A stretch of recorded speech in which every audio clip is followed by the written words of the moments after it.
You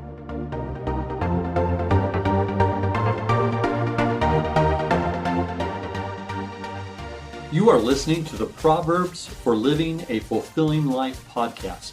Hi, this is your host, Dr. Rick Upchurch. These Proverbs come from a lifetime of experience. My goal in sharing them with you is to help you avoid some of life's pitfalls and hopefully give you some tools to live a more fulfilling life. I hope you will ponder the proverb in this episode and take away something that you can use. Episode 6, Resilience. Resilience is the ability to take a lickin' and keep on tickin', to steal a line from John Cameron Swayze in a series of commercials for Timex watches years ago. Psychology Today describes resilience as that ineffable quality that allows some people to be knocked down by life and come back stronger than ever. Rather than letting failure overcome them and drain their resolve, they find a way to rise from the ashes. Resilience is the ability to bounce back when we are faced with the harsh realities of failure and disappointment. The stories of those who have overcome adversity to achieve great results inspire us. Yet, somehow, when we are the ones in adversity, the real temptation is to make all kinds of excuses why we should be pitied and excused for quitting. That was not the attitude of Bethany Hamilton, who had her arm bitten off by a shark, but went on to win first place in the Explorers Women's Division of the NSSA National Championships. In an article about how Taylor Swift is dealing with her life's work being stripped from her, John Cameron describes how Swift refused to allow losing the rights to her first 6 albums to throw her into despair. Cameron says that when confronted with the seemingly insurmountable, there are 2 ways to handle it. He says, you can bask in negative emotions, feeling sorry for yourself, or you can use those feelings as a catalyst, as a motivation to take action.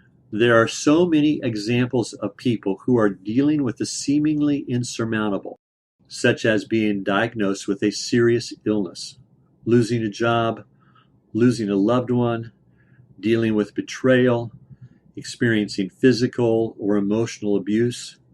The list is almost endless. Many people succumb to the temptation to curl up into a fetal position and pull the covers over their heads and simply give up. Some believe they are getting what they deserve and that God is punishing them. That is simply not true. Remember this, bad things happen to good people.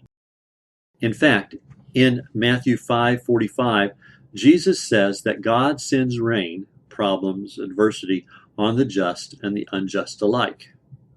The challenges in our lives are not divine judgment as much as the reality of a human existence.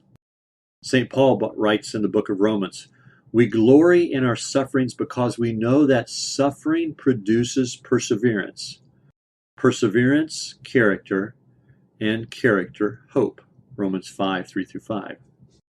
Don't allow yourself to get trapped in trying to figure out why these things are happening to you.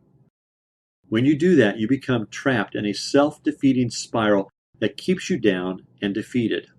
How resilient are you? If you've not figured it out already, bad things happen to everybody, even good people. It doesn't matter what happens to you. What truly matters is how you respond to what happens to you. Bad things will happen to you, perhaps because of your own actions, sometimes for no reasons at all, and completely unexpected. You may say, that's all well and good, but you don't know what I've had to deal with. And I'm sure you would be correct when you say that.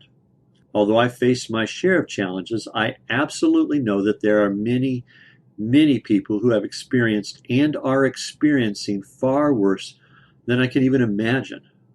But I also know this, that in all of history there are others who would know exactly how you feel, who themselves have experienced as much or more and have risen from those challenges triumphant. There really is nothing new under the sun. They were human, just like you, beat down, just like you, discouraged, just like you, defeated, just like you. Some gave up, but others broke free of their circumstances and became more.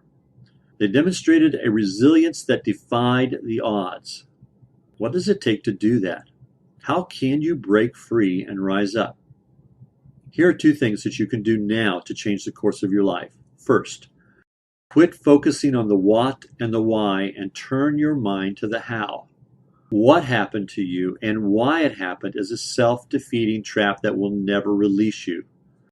Let it go and turn your mind to how. How can you move forward?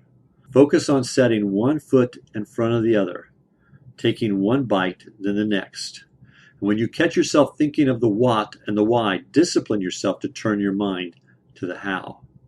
Second, make a conscious choice to believe you are worthy, that you do have value, regardless of the narrative that has been drummed into your head. God loves you and has purposely made you for His glory.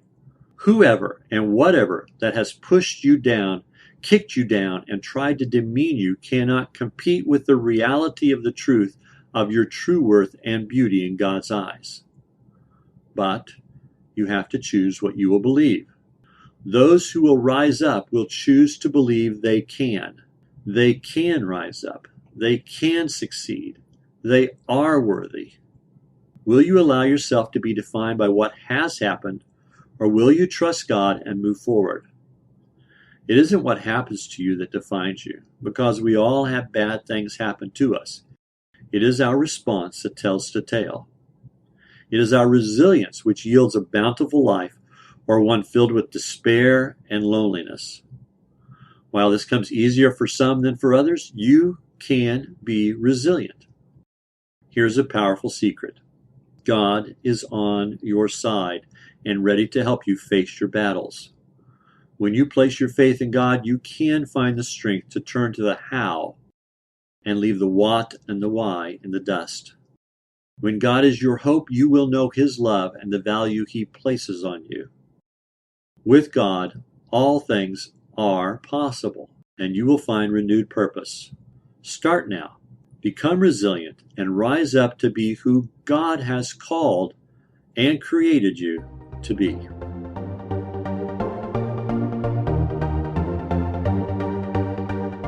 Thanks for listening. Please subscribe to this podcast and leave a comment. I love reading fan comments.